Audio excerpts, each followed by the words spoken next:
신앙 고백서에서 중생과 회심은 사실은 엄밀히 말하면 같은 건가요? 다른 건가요? 네, 중생과 회심은 같은 건가요? 다른 건가요? 다르죠. 그죠? 그런데 신앙 고백서에서는 큰 테두리 안에서 같은 것으로 취급해서 이야기합니다. 그러나 우리가 신앙 고백서에서 그렇게 이야기한다 할지라도 이것은 다른 측면이구나 라는 것을 늘 기억하셔야 합니다.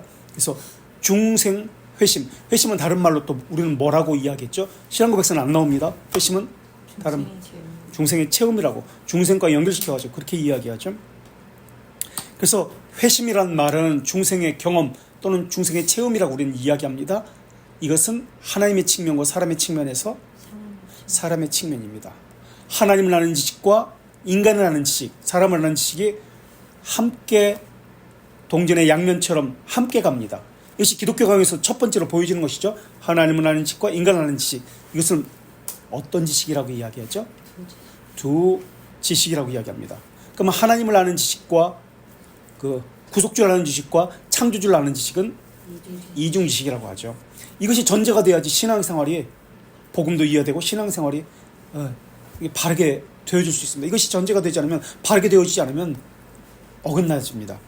자, 중생은 어느 측의 설명이라고요? 하나님의 측면의 설명. 회심은 사람 측면에서의 설명. 중생은 죄의 문제를 해결합니까? 해결하지 않습니까? 죄의 문제를 해결합니까? 해결하지 않습니까? 중생은 죄의 문제를 해결하지 않습니다. 칭의는 죄의 문제를 해결합니까?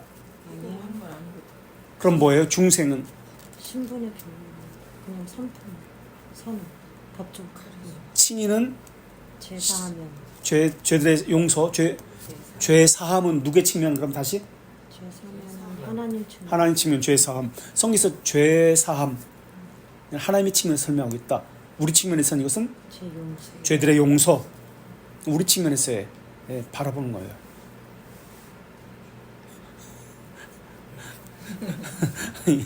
인상 쓰시길래 생각하시길래 사람의 측면과 하나님의 측면이 있다는 것을 늘 염두에 두셔야 됩니다. 칭의는 죄들을 굴복시키는 걸까요? 그럼 뭐가 죄를 굴복시키는 거예요? 성화. 칭의는 신분의 변화. 죄의 지배에서부터의 변화. 성화는 죄를 굴복시키는 것이고 상태의 변화. 신분의 변화와 상태의 변화의 차이다. 칭의와 성화의 차이는 중생의 경험은 이 반복적인 것입니다. 하나님은 일시적이고 일시적이라는 단어가 잘못됐다. 그죠? 단번에 단회적이다. 그래서 그리스도께서 십자가를 지셨을 때 히브리서에서 단번에 죽으시고라고 표현합니다. 이 단번에라는 개념은 한 번이라는 개념이 아니라 물론 한 번도 있지만은 영원이라는 개념이에요. 영원. 지속적이다. 영원이라는 개념이에요. 그래서 단번에 이것으로 효력은 영원하다는 뜻이에요. 그러나 이것은 하나님의 측면이고요. 신성을 가지고 이야기할 때 하는 것이고요. 사람의 측면은 시간 안에 있기 때문에 영원이라는 개념이 아니죠. 사람은. 그래서 반복적이고 지속적일 수밖에 없어요. 그래서 성찬이 바로 반복적이고 지속적이죠. 회심도 반복적이고 중생의 경험도 또는 반복적이고 지속적이어야 됩니다. 사람의 측면에서 하는 것이기 때문에. 그래서 하나님에게 내가 적이라는 것을 깨닫는 것이 지속적이고 반복적으로 해야 합니다. 이것을 중생의 경험이라고 합니다. 이때 내가 하나님의 적인데 원수인데 하나님께서 자비하심을 통해서 나를 구원하셨다는 것을 자연스럽게 깨닫게 됩니다. 그래서 은혜라고 할 때 여기서 나오는 것이 감사입니다. 그래서 평생에서 나오는 것은 감사이고요. 이것을 견인이라고도 이야기합니다. 자, 돌트레이트 3, 4장 15왕 3절은 우리 3세장 15항 2절은 어떤 사람의 반응이라고 그랬죠? 택자들의 반응. 그죠? 3절은 유기된 자. 은혜에 참여하지 않는 자들, 유기된 자들의 반응이 이렇습니다라고 얘기합니다. 3절에 그 은혜에 참여하지 않는 자들은, 유기된 자들은 이런 영적 은사와는 무관하고 자기 조건으로 만족해요. 그냥 자기 상태에 만족하는 거예요. 유기된 자들의 반응인데요. 이들은 어떻게 반응합니까? 영적인 것에 무관심합니다. 자기 조건에 만족합니다. 자기에게서 만족을 찾으니까 자랑이 나옵니다. 영적 은사와는 무관합니다. 영적 은사는 무엇과 관련되죠? 하나님의 형상과 관련됩니다. 하나님의 형상이라는 것은 골로새서 3장 10절과 에베소 4장 24절에서 뭐라고 표현하고 있죠? 하나님의 형상대로 지음받았다, 창조되었다는 말에 의미는 하나님과의 관계에서는 하나님을 아는 지식과 거룩, 하나님을 아는 지식 안에서의 거룩이 하나님과의 관계이고, 지체들과의 관계, 이웃과의 관계에서는 의로움을 나타납니다. 하나님의 형상대로 지음받았다, 창조함을 받았다는 것은 바로 이것을 이야기합니다. 거룩과 의다. 에베소서 4장 24절에 그 말씀이 나오죠. 하나님의 형상. 그러니까 중생의 목적과 이것이 관련되죠. 그러니까 영적 은사라는 말은 거룩함이, 하나님과의 교제가 거룩함으로 회복되어진다. 이웃과의 관계는 의로움으로, 의로움은 공정함이죠. 줘야 될 것을 주고 해야 할 것을 하는 것, 이 공정함으로 나타납니다. 그것을 이야기하는 거예요, 영적 은사라는 말은. 근데 그들은 그렇게 하지 않습니다. 하나님과의 교제가 없고요, 이웃과의 관계에서 자기를 중심으로, 자기 보기에 좋은 대로 자기 유익을 위해서 행합니다. 또 이 하나님의 형상은 중생의 목적과 관계됩니다. 그래서 여기서 나타난 대로, 2절에서 나타난 대로 이것은 2절에 영원한 감사를 하나님께 돌립니다. 그분께 영원토록 감사해야 합니다. 이것도 우리가 설명했습니다. 어떻게 설명했죠? 왜 감사를 하나님께 돌리면 되는 거지. 영원한 감사를 하나님께 돌리고 그분께 영원토록 감사해야 된다. 이렇게 두 번이 나오죠. 영원한 감사는 하나님 측면에서 이야기하는 것이고, 하나님께서 주시는 것이에요. 먼저 이것을 무슨 절대적 약속. 그 다음 나오는 영원토록 감사해야 된다는 것은 하나님께서 먼저 주시는 거예요. 절대적 약속을 먼저 주셔요. 그래서 사람 측면에서 그 주신 것을 가지고 영원토록 감사하게 됩니다. 그것을 2절에서 이야기한 거죠. 절대적 약속 말고 또 무슨 약속? 절대적 말고 조건적 약속이라고 했습니다, 우리가.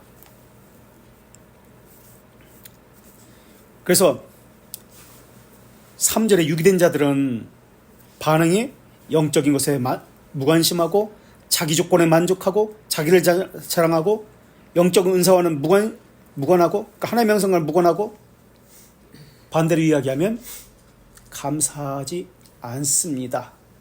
감사의 생활을 하지 않습니다. 감사하지 않습니다가 나오는 거예요.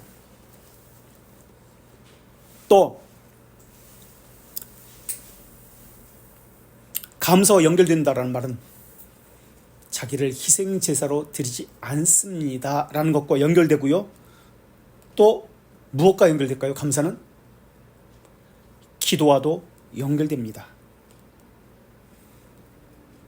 그래서 기도가 안 나옵니다. 우리는 예배 후에 기도 시간을 찬송가 3번 돌아갈 정도, 한 5분에서 10분, 7분 정도, 찬송가 3번 정도 돌아갈 정도로 그날 들은 말씀을 가지고, 깨달은 말씀을 가지고 기도하자라고 하는데, 이게 기도가 안 나올 수밖에 없어요. 쥐어 짜도 안 나와요. 다른 건 다 해겠어요. 봉사도 하고 청소도 하고. 가장 힘든 게 뭐냐? 기도예요. 기도가 자연스럽게 안 나와요. 조금 하다 말아요. 차라리 몸을 쓰는 게 편하고, 왜? 양심이 그걸 못하게 거부하기 때문에 그래요. 자연스럽게 이게 안 돼.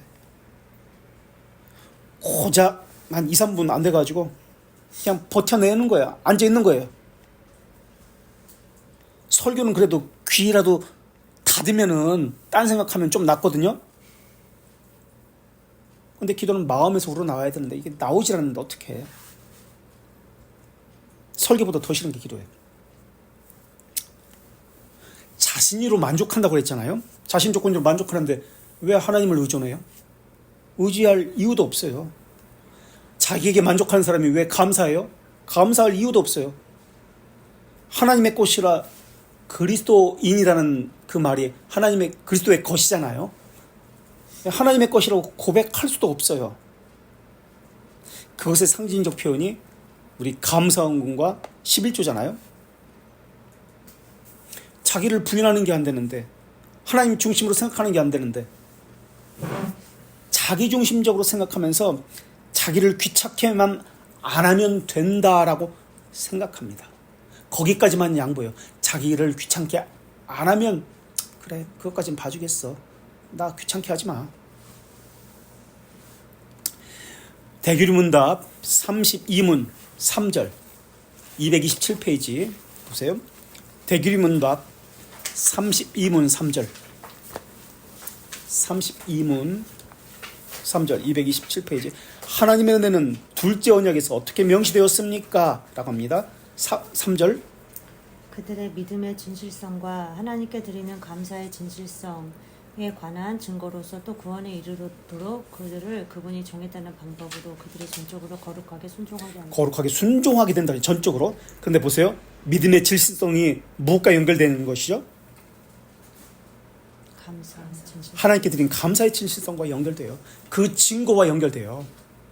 믿음의 진실성은 하나님께 드린 감사의 진실성과 연결됩니다.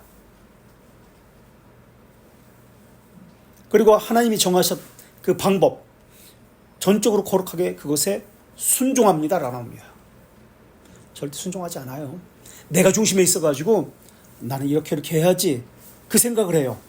그래서 내가 생각한 그대로 결정을 하고 그걸 따라가는 거예요. 전적으로 거룩하게 순종합니다. 그리고 바로 앞에 1항에 보세요. 바로 앞장에 나오죠. 지금 32문 3항을 봤는데 32문 226페이지 1항에 보세요. 한번 좀 읽으시겠어요? 1항? 그분은 중보자만 아니라 그분으로 인한 생명과 구원을 죄인에게 무상적으로 제공하고 제한한다. 그래서 하나님께 은혜 받은 자는 거룩하게 순종하는 것이 자연스럽다는 것이 나오게 됩니다. 유기된 자는 절대 순종하지 않아요. 하는 척할 뿐이에요. 중생하는 척해요. 교회 내에는 네 종류의 사람이 있습니다. 크게는 두 종류의 사람이 있어요. 중생한 사람과 중생하지 않은 사람이에요. 중생한 사람에는 또 두 종류의 사람이 있어요. 어떤 사람이 있죠? 중생한 것을 아는 사람이 있고 중생했는데 중생했는지 자기가 모르는 사람이 있습니다. 또 중생하지 않은 사람에도 두 종류가 있습니다. 그래서 교회에 네 종류의 사람이 있는데 중생하지 않은 사람이 있고 중생한 척하는 사람이 있습니다. 그래서 교회 내에는 이 네 종류의 사람이 있어요. 왜 그렇습니까? 알곡과 가라지는 함께 예수님께서 오시기 전까지 함께 놔두라 하기 때문에 그렇습니다. 이 중생한 자의 유익을 위해서 그렇게 하는 거예요. 그래서 고슴도치가 함께 교회 내에는 있습니다. 찌르는 자가 함께 있습니다.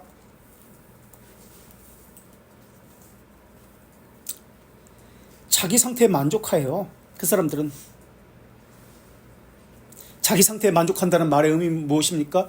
자기가 처한 환경, 자기가 처한 상태, 지위, 조건으로 만족합니다. 이것은 다른 말로 세속성에 만족하고 세속성을 기뻐합니다. 세속성을 이야기해요. 자기가 주인이라는 말이고요. 자기 생각, 자기가 하는 일에 그 누구도 도움이 되지 않으며 간섭해서도 안 됩니다라는 뜻이에요. 일시적 처벌을 받았다는 말이기도 합니다. 처벌에는 아침에 우리가 공부한 대로 두 가지 것이 있죠. 우리 찾아볼까요? 아침에는 안 찾아봤는데 28문 대규리문답 225페이지 대규리문답 28문 225페이지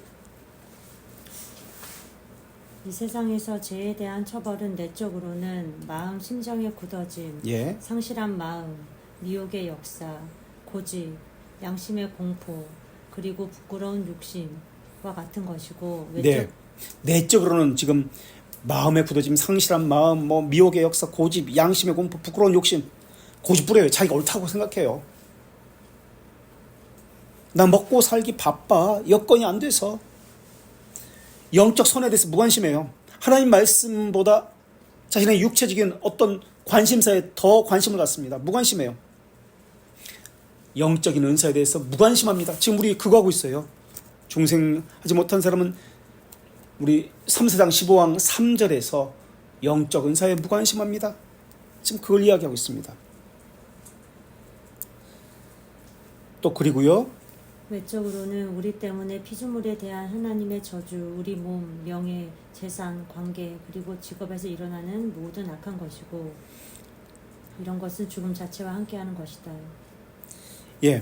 그래서 이러한 것은 은혜, 지금 돌트레이트 3사장 15왕 3절에서 한 단어로 은혜에 참여하지 못한 자다라고 표현하고 있어요.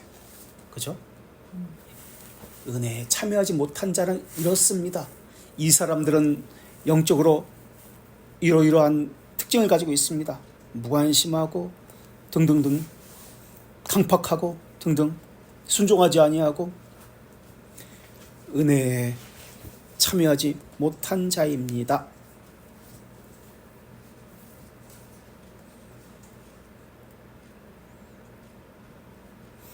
또 이런 사람은 영적 은사와 무관한 자입니다. 유기된 자의 특징. 또 세 번째, 우리 돌트레이트 3사장 다시 73페이지에 사망에서 유기된 자의 특징은 뭐라고 나오죠? 세 가지로 사망에서 은혜에 참여하지 않은 자고, 영적 은사에 무관한 자고, 무관심하고 자신의 조건에 만족한 자입니다. 은혜에 참여하지 못한 자, 영적 은사에 무관한 자, 자기 조건에 만족한 자, 다른 말로 성령의 역사가 없습니다. 성령의 역사가 없는 자입니다. 성령의 역사가 있으면 진리이신 하나님이기 때문에 영적 은사에, 하나님의 말씀에 관심을 갖습니다. 성령의 역사가 없다는 말은 반대로 사탄의 역사가 있다는 말입니다. 진리와는 무관한 자라는 말입니다. 생명에 이르는 회개를 하지 않은 자라는 말입니다. 그래서 이들은 사항에서 어떤 특징이 일어나죠? 73페이지 돌트레이트 3사장 15왕 사항에서 그들은 또는 위험을 전혀 인식하지 못합니다. 그리고 자신이 가지고 있지 않은 것을 소유했다고 헛봉칩니다. 그렇게 나옵니다.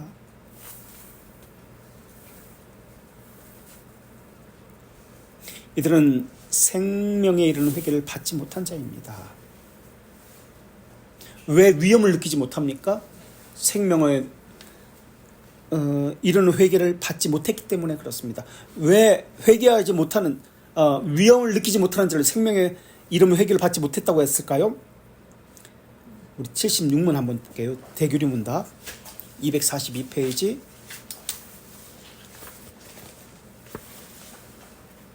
(242페이지) 76문 1절. 생명에 이르는 회개는 성령 하나님과 말씀, 죄인의 심정에 역사한 구원의 은혜. 죄인의 심정에 역사했기 때문에 강팍해질 수가 없어요. 영적 은사가 무관해질 수가 없어요. 상실한 마음대로 그대로 할 수 없어요. 마음의 굳어짐이 있을 수가 없어요. 자기 고집대로 할 수가 없어요. 미혹의 역사이기 때문에 고집대로 하고 상실한 마음대로 마음의 굳어짐을 하는 거예요.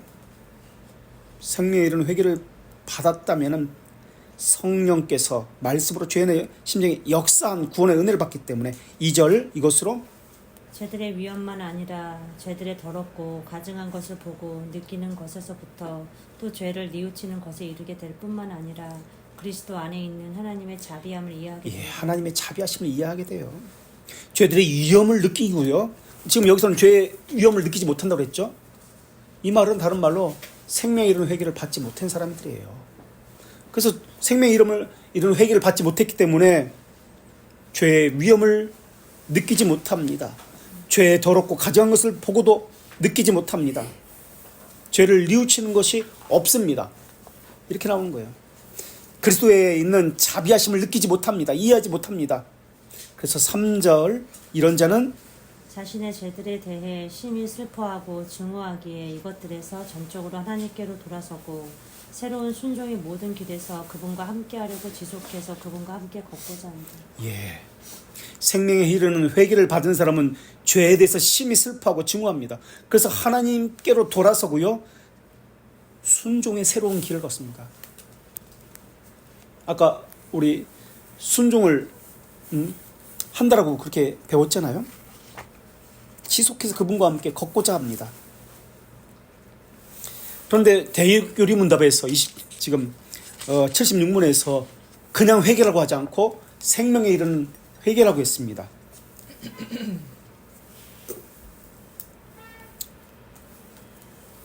왜 생명에 이르는 회개라고 이야기했을까요? 하나님이 주시는 것이 하나님 충만해서 생명에 이르지 못하는 회개도 있다는 것을 전제로 하죠. 우선은 그죠? 생명에 이르는 회개, 회개는 생명에 이릅니다. 그런데 어떤 회개는 생명에 이르지 못하는 회개도 있습니다라는 것을 전제로 해요. 다른 말로 성경에서는 사망에 이르는 근심이 있습니다.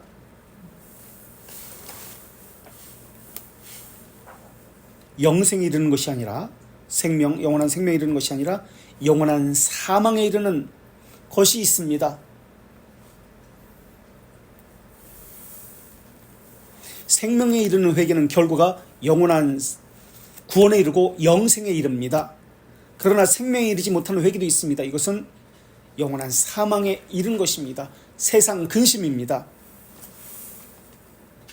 그래서 생명에 이르는 회개는 그 결과가 구원이고 영생이기 때문에 다른 말로 무슨 회개라고 이야기할까요? 생명에 이르는 회개,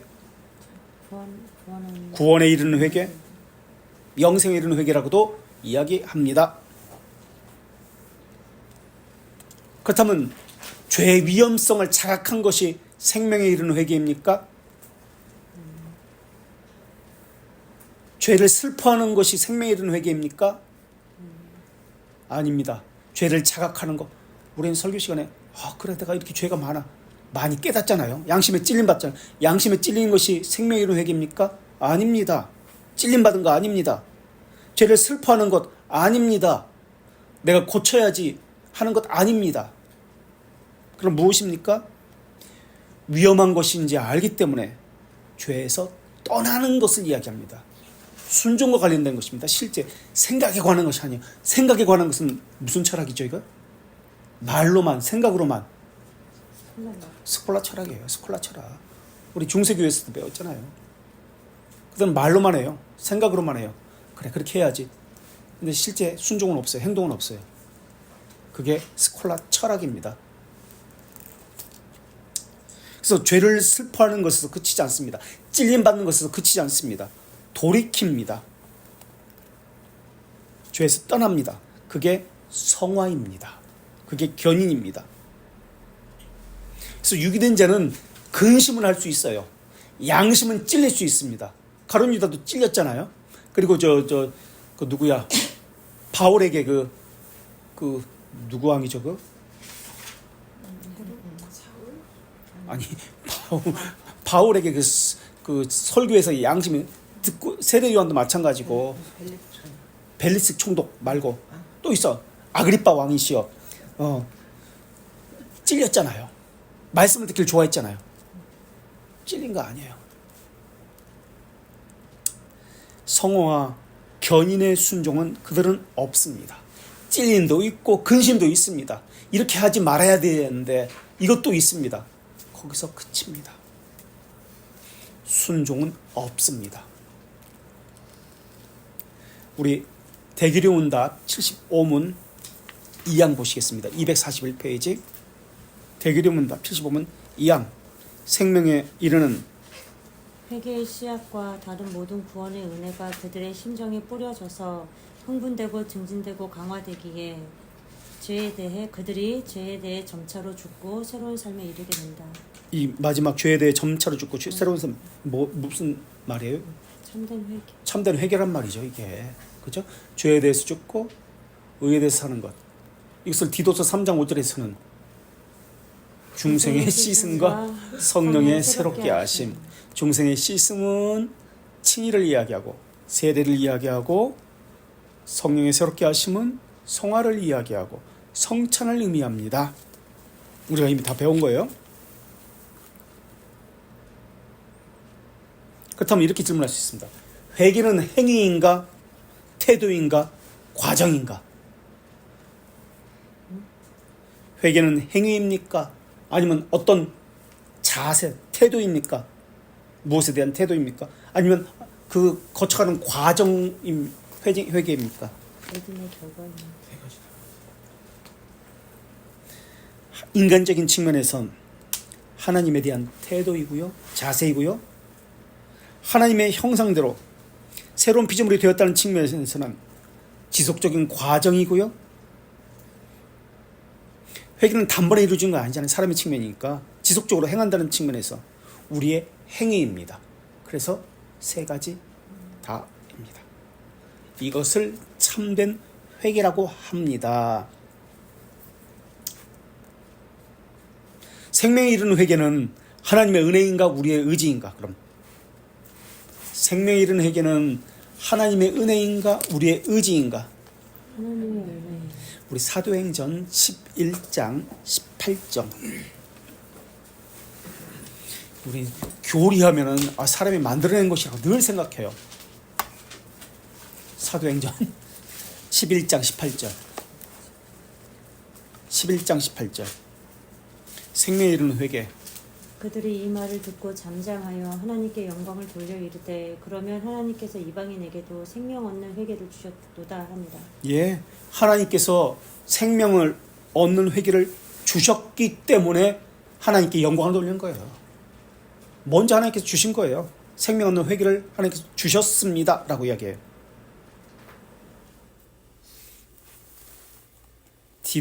디모데 후서 2장 25절. 디모데 후서 2장 25절.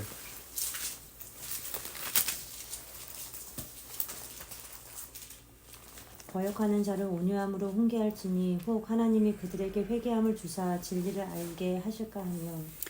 회개함을 주사 진리를 진리를 알 수 있는 것이 아니에요. 자기가 알 수 있다고 알겠다고 해서 알 수 있는 거 아닙니다. 회개함을 주셔야 알 수 있습니다. 진리를 만나게 됩니다. 진리를 알게 하신 것도 내 의지가 아닙니다. 하나님의 은혜입니다. 하나님의 선물입니다. 근데 하나님께서는 이것을 우리가 한 것처럼, 하나님이 하셨으나 우리가 한 것처럼 느끼게 하십니다. 그러나 하나님이 다 하셨습니다. 우리가 절대적 약속과 조건적 약속을 우리가 배웠잖아요. 성경에 보면은 너희들은 이렇게 하라, 율법적이고 무조건 해야만 한다라고 이야기합니다. 근데 보면은 절대적 약속이 먼저 있습니다. 하나님께서 주신다. 그래서 조건적 약속으로 주셨기 때문에 너희들은 이렇게 하라. 그럼 복을 받는다. 조건적 약속이 그 다음에 따라오는 겁니다. 주신다는 것이 전제되어서. 자, 회개는 심판과 관련됩니다. 자기를 죽이려고 하는 것이니까, 자기를 부인하는 것이니까 회개는 심판과 관련됩니다. 여기서 하나님에 대한 진지한 두려움이 일어납니다. 회개는. 그 이유는 하나님의 정의의 영광이 명시되기 때문에 그렇습니다. 죄에 대해 진노하시는 하나님에 대해서 인식하기 때문에 그렇습니다. 그래서 정의의 영광이 명시된다. 그래서 스콜라 철학자처럼 말로 고백하고 말로 하는 것이 아니라 실제로 죄와 싸우는 견인의 삶을 살게 되고요. 거룩에 순종하게 됩니다. 그러나 유기된 자는 말로만 생각으로만, 양심에 찔리는 걸로만 하게 됩니다. 실제적인 순종은 없습니다. 왜냐? 유기된 자는 위험을 인식하지 못하기 때문에. 말씀이 그 사람 안에 있는 죄를 계속해서 꺼내 보이거든요. 성령님께서는. 성령님은 거룩한 영이기 때문에 죄와 함께 있지를 않으세요. 그래서 죄를 제거하세요. 그래서 우리 안에서 죄를 끄집어서 이것을 제거하도록 말씀을 계속 보내시는 거예요. 그런데 유기된 자에게는 이런 것이 없어요. 그러니까 자기에 대해서 만족하는 거예요. 이 정도면 됐어. 있어도 찔리기만 할 뿐입니다. 찔린 것에 대한 다른 방도는 취하지 않습니다. 사람들이 은혜 받았다고 할 때, 은혜는 그 일반적으로 사람들이 말하는 그 은혜라는 개념은 자신의 감정이 출렁거렸다는 뜻입니다. 내가 고쳤습니다. 이것이 확인되었습니다. 그런 뜻이 아니에요.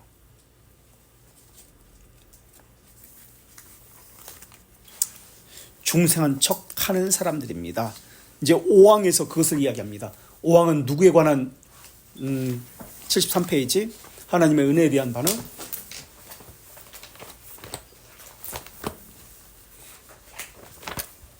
누구를 대상으로 하는 말씀이라고 그랬죠? 어떤 사람들의 반응이라고 했죠? 유기된 자들 73페이지 15왕 5절 믿음에 대해서 외적으로 고백합니다. 그것에 조화된 삶을 사는 자를 데려가서 우리는 사도의 신뢰에 따라 호의적인 방법으로 그들을 판단하고 그들에 대해서 말해야 합니다. 이들은 자기가 가지지 않은 것을 가진 것처럼 호풍을 합니다. 자기가 할 수 없는 것을 할 수 있다고 생각합니다. 중생된 자는 그렇게 하지 않고 할 수 있다고 생각합니다.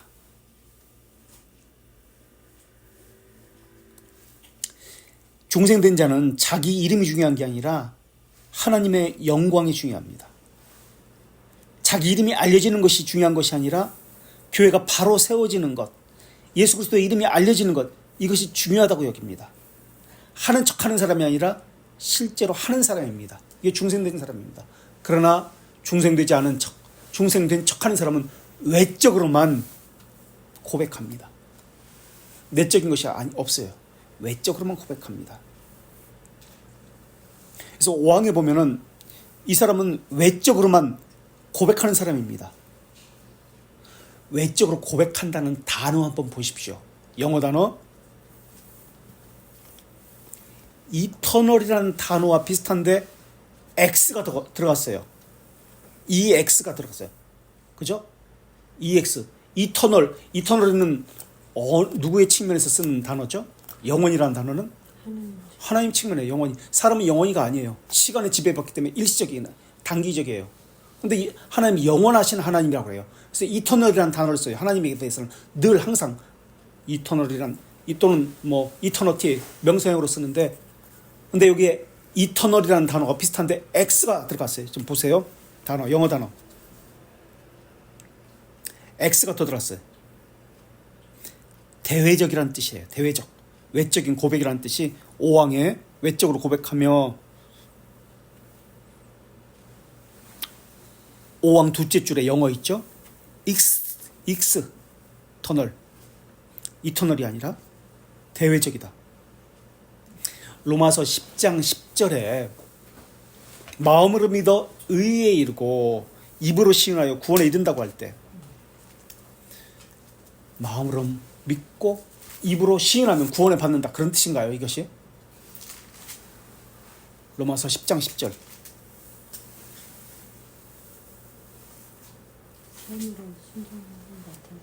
영어 단어가 어떤 뜻이죠? 마음이라는 단어가 이게? 마음으로 믿어라고 할 때 이 영어 단어는 하트입니다. 행위, 의지란 뜻이에요. 영어 단어가. 우리가 이거 배웠습니다. 심정이라는 단어, 마음이라는 단어. 원래 라틴어나 원어에서는 이것을 구별했었는데 한국말 성경에서는 그냥 다 마음이라는 단어로, 때로는 심정이라는 단어로 쓰기도 있지만은 구별되어야 하는 단어입니다. 마음은 그냥 생각만 아니에요. 지금 여기서 마음이라는 것은 순종이라는 뜻이에요. 의지라는 뜻이에요. 행위가 변했다는 뜻이에요. 이것으로 순종하는 것을 보니까 믿음이 있다는 것이 확인됩니다. 그 뜻이에요.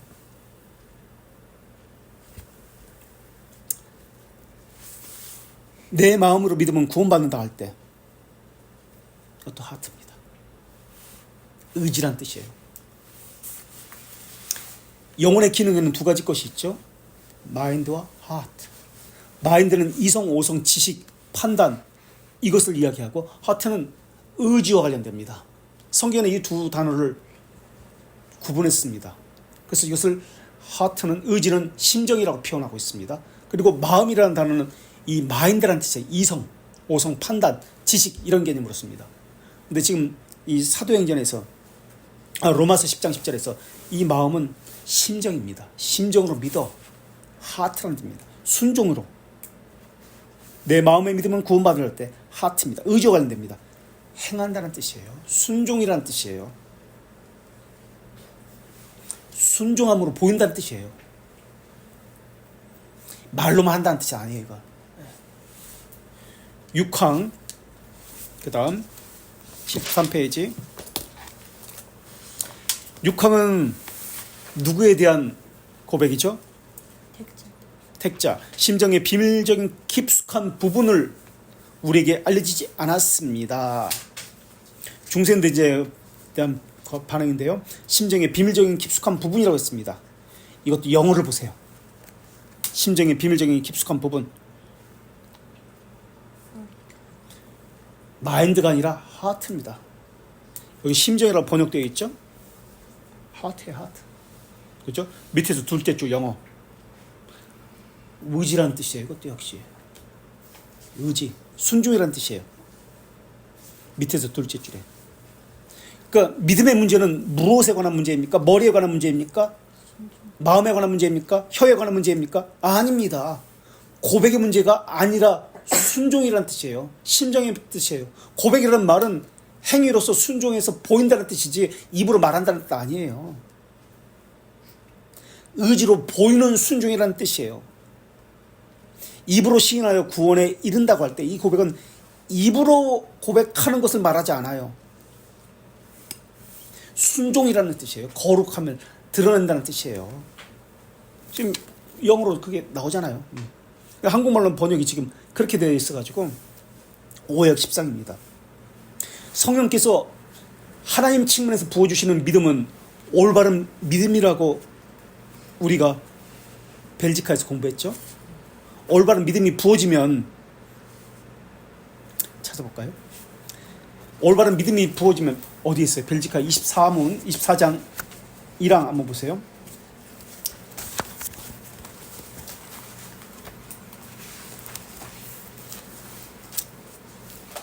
참된 믿음이. 자, 22양 1항 보세요. 20페이지 밑줄 친 거, 1항에 밑줄 친 거. 이런 큰 신비에 아니 그다음 참된 올바른 믿음을 우리 심정에 불태운다. 하나님께서 주시는 것은 올바른 믿음을 우리 심정에 주시는 것이거든요.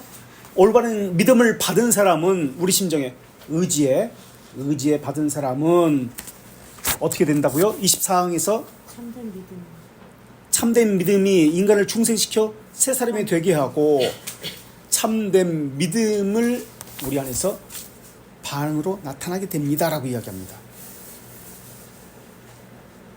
그리고 2장 1절에서 23 벨지카 24장 2장 1절에서 어렵게 하는 믿음은 인간을 경건하고 거룩한 삶에 부주의하게 하지 않습니다. 그것은 거짓입니다. 내가 믿음이 있다고 하면서 거룩에 대해서 경건함에 대해서 부주의하고 무관심하다? 거짓 믿음이기 때문에 그렇습니다. 거짓말하는 자들입니다. 중생하는 자들입니다. 그렇게 나와 있어요. 신앙고백서가 그것을 다 증명하고 있어요. 참된 교회, 개혁교회에 다니기 때문에 중생한 자라고요? 아니요, 그런 거 없습니다. 참된 교회 다니기 때문에 중생한 자라고? 그런 거 없습니다. 참된 신자? 그런 거 없습니다.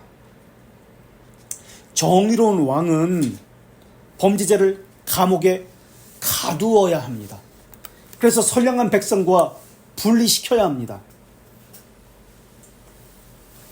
참된 신자는 거짓된 교회에서 견뎌낼 수가 없습니다. 성향상 진리를 아닌 것을 듣고 믿음이 성장할 수가 없기 때문에 그렇습니다. 참된 교회에 거짓된 신자가 들어와서 거짓된 교인이 거짓된 신자가 참된 교회에서 그 말씀을 들을 수가 없습니다. 견딜 수가 없습니다. 그곳에 있고 싶어도 있을 수가 없습니다. 그럼 거짓된 교회에 다니고 있다는 말은 무엇입니까? 거짓 교회, 신자이기 때문에 거짓 교회에 다니는 거예요. 아무리 자기는 이 교회가 싫어, 나는 진리를 사랑해, 말씀을 사랑해, 아무리 그래도 거짓 교회 다니면 거짓 교인이라는 증거만, 거짓 신자라는 증거만 더할 뿐입니다. 자기 스스로 중생한 척 하고 있을 뿐입니다. 어떤 식으로든 하나님께서는 거기에 있지 못하게 쫓아내시던지, 자기가 안 나가려고 그러거든요. 그러면 망신을 주서라도 쫓아내요. 어떤 식으로든 쫓아내요. 하나님이 하시는 거예요. 근데 사람들은 나가기 싫어하지. 여기가 참된 진리가 있는 것처럼 말로는 막 좋은 말들을 많이 하고 진리가 있다라고 그렇게 이야기하니까 착각하고 있어요. 자기가 그 교회를 다니기 때문에 자기도 참된 신자고 그 교회도 참된 교회라고 착각하고 있습니다. 그거 환상을 깨주시는 거예요. 잣대가, 그러니까 기강이라고 하죠. 기강에 바로 서 있지 않으면 이 사람에 따라서 저 사람에 따라서 사람 중심이 되어버립니다. 그러면 잣대가 없어져요. 사람 중심이 되어버린 교회는 인본주의 교회예요. 그때그때 달라요. 분명한 기준이 있어야 돼요. 그래서 그 기준에 우리가 맞춰야 되는데, 근데 사람은 자기에게 그 교회가 맞춰달라고 요구합니다. 저 목사님이 내게 맞춰서 이렇게 설교대하고 목회도 그렇게 했으면 좋겠다, 그렇게 생각해요. 아니에요. 우상숭배를 세 가지 것이라고 뭐라고 우리가 이야기하고 했죠? 고아물, 말제가 사람 기회죠. 고아물, 사람의 머릿속에 그냥 만들어서 하는 거예요. 예배 같은 거, 고아물, 헌신 예배라는 거, 뭐 프로그램 만들어가 자기들끼리 우상숭배. 그리고 말제가 교묘하게 말을, 이것은 경배가 아니라 우상숭배가 아니라 그냥 존경하는 거야. 둘리아야. 말제가. 그 다음에 인본주의, 사람 중심이라는 거예요. 이게 우상숭배입니다. 그래서 외적으로 신앙 고백하는 것과 믿음이 확신 있는 것은 다른 문제입니다. 외적으로 신앙 고백 안 하는 사람이 없죠. 다 고백하죠. 그러나 그것이 믿음의 확신과는 다른 문제입니다. 제3원인을 가지고, 제3원인이 뭐죠? 믿음으로 말미암아. 또 다른 무슨 원이라고 이야기하죠? 자, 다시 해봅시다. 요한복음 3장 16절이 전체 성경의 키워드고 돌트레이트의 맥잡기입니다. 하나님이 세상을 이처럼 사랑하사. 제1원인, 하나님의 자비하심이죠. 이것을 무슨 원이라고 또 이야기하죠? 효과적 원인 또는 유효한 원인. 이제 칼빈이 지금 기독교가 이건 16장 17장에서 이야기한 거예요. 이거 효과적 원인. 지금 우리가 이미 배웠습니다. 돌트레이트 1장 2항에서 제1원인, 효과적 원인, 하나님이 세상을 이처럼 사랑하사. 두 번째 원인, 독생자를 주셨으니. 그래서 무슨 원인? 실제적 원인. 네. 그 다음에 독생자를 주셨으니. 그 다음 세 번째 원인, 이는 그를 믿는 자. 맞아. 믿음으로 말미암아. 이것은 무슨 원인? 수단적 원인. 3원인을 가지고 제1원인으로 거슬러 올라가면 됩니까? 안 됩니까? 안 됩니다. 제3원인 믿음으로를 가지고 제1원인 하나님의 자비하심을 파악해서는 안 됩니다. 거꾸로 내려와야 돼요. 종속된 것입니다.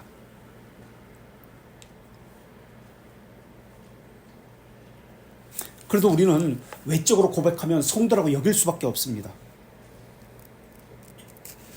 하나님이 아니니까. 하나님만이 아시잖아요. 그 고백이 진실한지 아닌지는. 그래도 고백하기 때문에 성도라 여길 수밖에 없어서 성찬에 자신의 고백에 의해서 참여시킬 수밖에 없는 거예요. 세례도 마찬가지고. 실제적인 것은 하나님이 아세요. 우리는 그의 고백을 믿는 것 외에는 할 수 있는 게 없습니다. 믿음이 심정이 있다는 말은 죄에 대해서, 하나님의 말씀에 대적하는 것에 대해서, 경건치 않음에 대해서 거부하는 의지를 보인다는 말입니다. 바랄 수 없는 중에 바란다는 의미이고요. 없는 것을 있는 것처럼 여긴다는 말의 의미입니다. 그래서 우리가 할 수 있는 것은 그의 말을 믿어주는 것, 그리고 기도 외에는 없습니다. 우리가 할 수 있는 것이 아니기 때문에 그렇습니다. 그 사람을 이제 판별하는 것은 할 수 있는 것이 아닙니다. 그래서 6장 돌트레이트 73페이지 3, 4장 15왕 6절 이걸 지금 설명했는데 6절을 지금 심정의 비밀적인 깊숙한 부분은 우리에게 알려지지 않았다. 그리고 부르심을 아직 받지 않은 자들에 대해서는 없는 것들을 있는 것처럼 부르시는 하나님께 그들을 위해서 기도하는 것이 우리의 임무이다. 우리가 할 수 있는 것은 없어요. 기도하는 것도 없어요. 그리고 그들의 고백을 믿을 수밖에 없습니다. 그래서 7절에 하지만 우리가 그들과 다른 것처럼 교만한 제스도로 그들에게 행동해서는 결코 안 된다라고 결론적으로 이야기합니다. 여기까지 하겠습니다. 혹시 질문이나 우리 3시간에 걸쳐가지고